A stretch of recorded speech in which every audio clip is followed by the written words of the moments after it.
नमस्कार, मैं खुशी और आप देख रहे हैं ज़करिया 24 न्यूज। आइए नजर डालते हैं इस वक्त की बड़ी खबर पर। एनएचएआई ने बदायूं बाईपास को मंजूरी दी। केंद्रीय राज्य मंत्री बीएल वर्मा के प्रयासों से मिली स्वीकृति। बदायूं केंद्रीय राज्य मंत्री बीएल वर्मा के प्रयासों से बदायूं में बाईपास निर्माण को राष्ट्रीय राजमार्ग प्राधिकरण एनएचएआई ने मंजूरी दे दी है। इससे बरेली फर्रुखाबाद मार्ग पर बदायूं शहर में लगने वाले जाम से यात्रियों को राहत मिलेगी।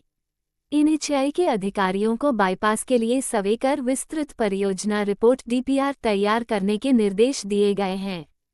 केंद्रीय राज्य मंत्री ने सोमवार शाम एक प्रेसवार्ता में इस परियोजना की जानकारी दी। वर्तमान में बरेली से फर्रुखाबाद या बदायूं के उसावा, दातागंज जैसे क्षेत्रों में जाने वाले वाहन शहर के भीतर से गुजरते हैं। दिन भर भारी और हल्के वाहनों के आवागमन से अक्सर जाम की स्थिति बन जाती है, जिससे यात्रियों का समय और ईंधन दोनों बर्बाद होते हैं।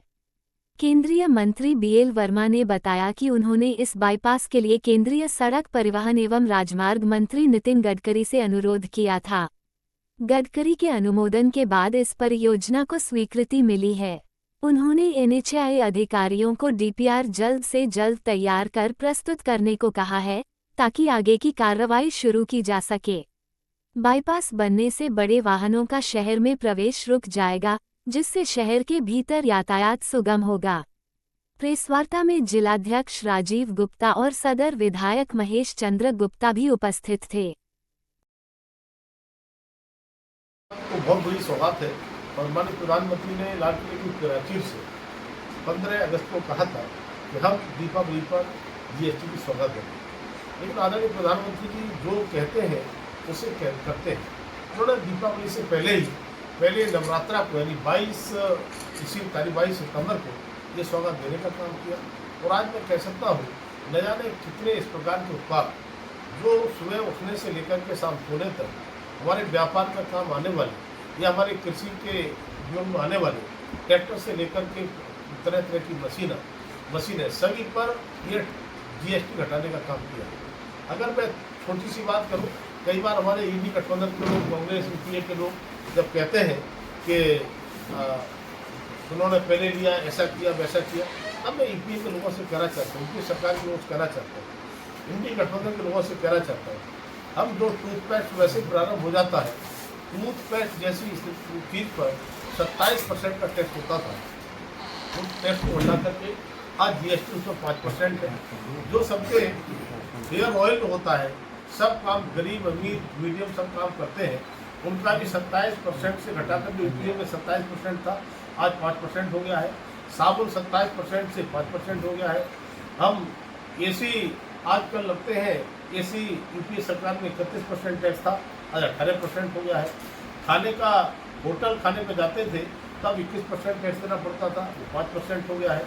हम चॉकलेट तक बच्चों के लिए लाते थे, उसमें 28% का टैक्स था, अब 5% हो गया है। साथ ही साथ सीमेंट, हमारे भवन निर्माण होते हैं उन पर, लोहे पर सभी पर टैक्स हुआ है। सीमेंट पर 29% से 18% हुआ है, यूपी सरकार में 29% होता था। इसी तरह से सिलाई की मशीन तो महिलाओं को काम आती है, उस पर भी यूपीए सरकार में 16% टैक्स था, वो 5% हुआ है। होटल का किराया, जो मीडियम होटल होते थे 7,500 रुपये तक के, उनका किराया पहले टैक्स होता था 19% यूपीए सरकार में, अब 5% हो गया है। और एक विशेष बात कहना चाहूँगा, हमारे समाजवादी पार्टी के लोग भी कई बार कमेंट करते हैं, और वो समाजवादी पार्टी जो यूपीए सरकार में सम्मिलित है, जिनका निशान साइकिल है, उस साइकिल पर भी टैक्स जो है यूपीए सरकार में 22% है, उसे घटा करके मोदी सरकार ने जीएसटी 5% करने का काम किया है। यानी अखिलेश जी अपनी साइकिल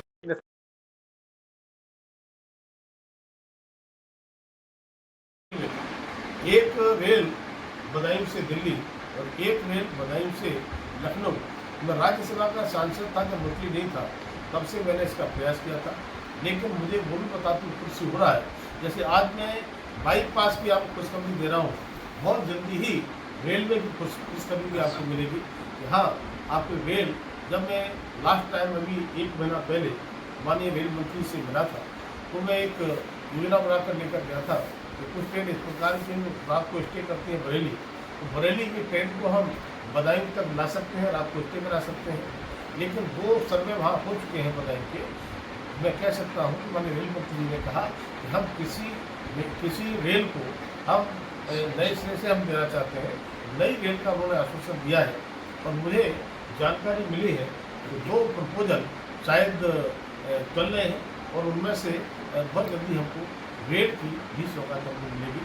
तब मैं आज के इस आपकी वार्ता में मैं कह सकता हूँ बदायूं में जिस तरह से डेवलपमेंट हो रहा है 2017 से लेकर अब तक उत्तर प्रदेश सरकार के द्वारा और 2014 से माननीय मोदी सरकार के द्वारा, तो मैं वास्तव में अभिभूत हूँ कि बदायूं कभी पिछड़ा जिला कहा जाता था, लेकिन बदायूं अब पिछड़ा जिला नहीं रहे।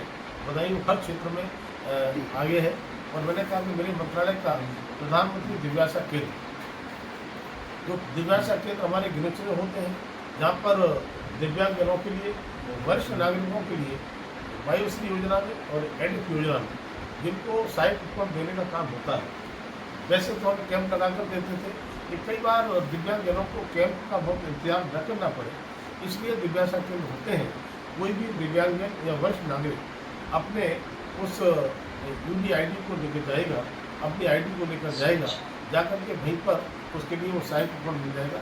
अब तक लखनऊ से पहले इधर कोई भी दिव्यांशा केंद्र नहीं था, या तो लखनऊ था या नोएडा था या गोरखपुर था या काशी था। तब मैं कह सकता हूँ बदायूं 15 जुलाई के लिए प्रधानमंत्री दिव्यांशा केंद्र भी खुल गया है, जहाँ से दिव्यांगजनों के लिए, वरिष्ठ नागरिकों के लिए आसपास के 15-16 जिलों से लोग आते हैं और यहाँ से उनको सीधे सहायक उपकरण मिलने का काम होता है। साथ ही साथ 2 हॉस्टल हमारे मंत्रालय से और स्वीकृत हुए हैं। राजकीय मेडिकल कॉलेज में बनेंगे, एक छात्राओं का है और एक छात्रों का है। 100 बेडेड के 2 हॉस्टल स्वीकृत करने की फाइल लंबित है। मुझे लगता है जल्दी ही जल्दी सूचना मिलेगी। तब मैं कह सकता हूँ कि बदायूं के लिए लगातार हमारे विधायक, हमारे जनप्रतिनिधि, हमारे जिलाध्यक्ष बदायूं के विकास के लिए लगातार प्रयास करते रहते हैं और उसी का परिणाम है कि आप सबने लगातार मुझसे कहा और मैंने ऊपर जाकर प्रयास किए और ये बड़ा काम बदायूं के लिए हुआ है। और ये मेरे सामने स्वीकृति का पत्र भी है जो आपको मैं दूँगा। इसमें फाइनेंशियल प्रपोजल उनको भेजा, वित्तीय स्वीकृति के लिए भेजा गया है यहाँ से और जल्दी ही इस काम को हम आगे बढ़ाने पहले फिर होगी आपसे मुलाकात ऐसी एक और खबर के साथ। तब तक के लिए नमस्कार और देखते रहिए ज़करिया 24 न्यूज़।